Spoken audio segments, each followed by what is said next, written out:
to the man who headed the special investigating team report, the closure report of which was upheld today in the court in Gujarat. It says that the ruling of the court proves, Mr. Raghavan, the SIT chief, he says that the ruling of the court proves that the report was accurate, that it was completed fairly, in a comprehensive manner, and also in an unbiased manner.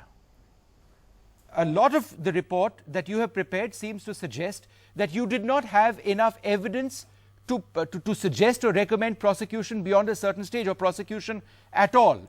Is this perhaps, is that the biggest concern, sir, that when it comes to justice for those who have suffered during the Gujarat riot, ultimately that justice is being denied?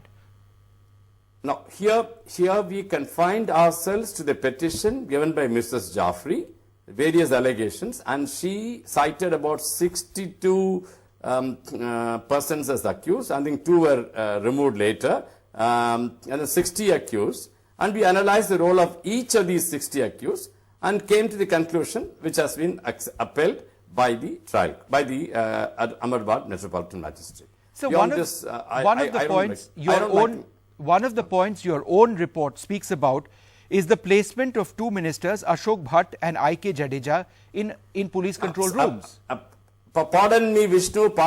I am not here to go into details of investigation. No, not at all. If that is your mission, you will be disappointed. I am only going to give my general feelings, to response to the order. But sir, the report has now been submitted. Your closure report has been submitted, right? I am not here to defend every aspect of what I said. No, sir, I am not asking you to defend. I am asking you to explain, sir. No, I don't think I can explain, because this notice is too short, and I don't want to get into any. Raju Ramachandran's report, you must remember, you must admit, the Supreme Court gave me the freedom to reject it. Please, yes. I want you to tell the rest of the nation, the Supreme Court said the SIT may use the amicus report if it chooses. And then I could have totally ignored. But I did not do it. I took a deliberate decision to go through the report, analyze every aspect of that report, because I didn't want to be accused of having ignored the report of a brilliant lawyer and a respected legal luminary, whom the Supreme Court thought fit to appoint as the amicus But you curiae. reject it now, so sir.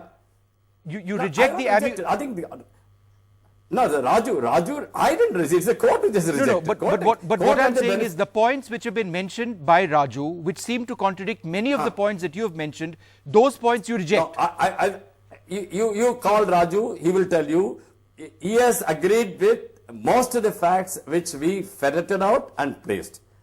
Except that he came to a conclusion with which we did not agree, and I had every right to ignore Raju's report, but we did use it and met with various points made by him. Out of respect for Raju, he's a brilliant lawyer, very straightforward, very honest, and man of high integrity. And when the Supreme Court thought it fit to appoint him as an amicus curiae, he deserved to be taken note of. And then I had every reason to respond to that. That's what I did. Whether I rejected it or not, that I've come to some. I don't think I will go into those details. Just. So you are satisfied with the report that your team produced entirely? You believe that there was nothing missing, as you did whatever you could that was possible of you to do. Is that what you're saying, sir? Vishnu, you must remember that no investigation in any part of the world is perfect or complete. It always will suffer from some infirmities, some lacunae, some gaps. My report may also suffer from some lacunae. But then this is the best that we could put up after enormous hard work by a set of investigators of the greatest skill and integrity. I don't think we could. We are not superhumans. We did the best, and then we owe it to the Supreme Court that we did our best and nothing less than that.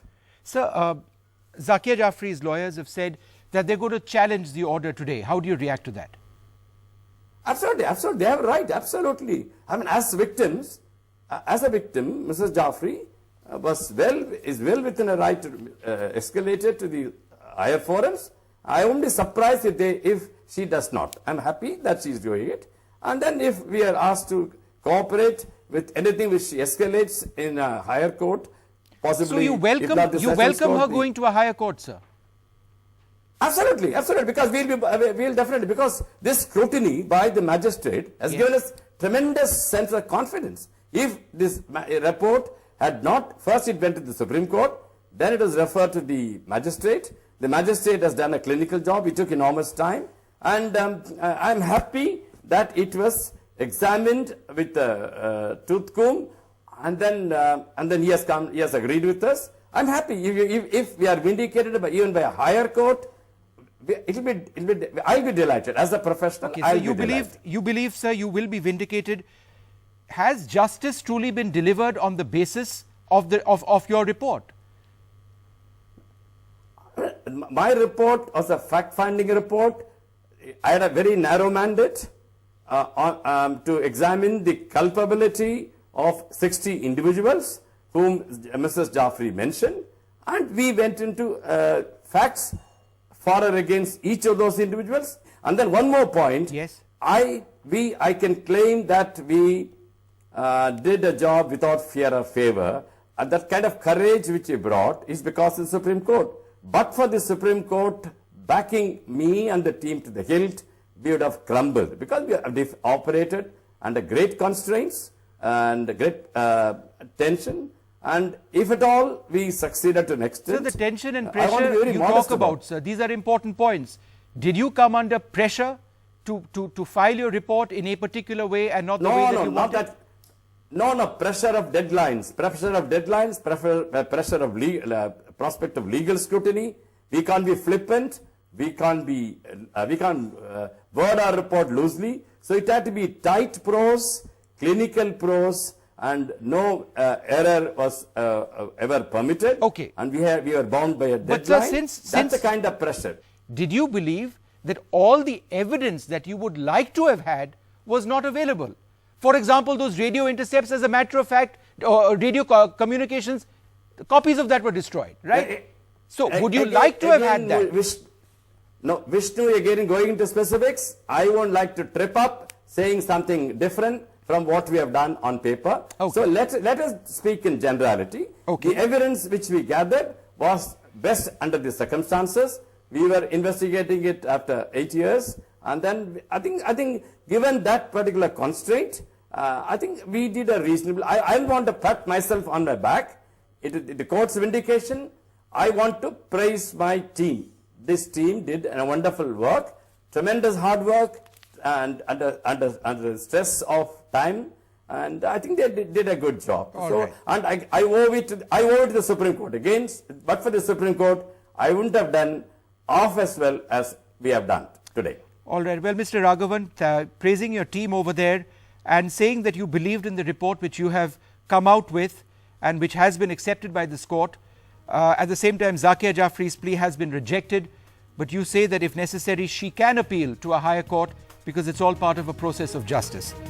Thank you very much, sir. Thank you very much for speaking to us.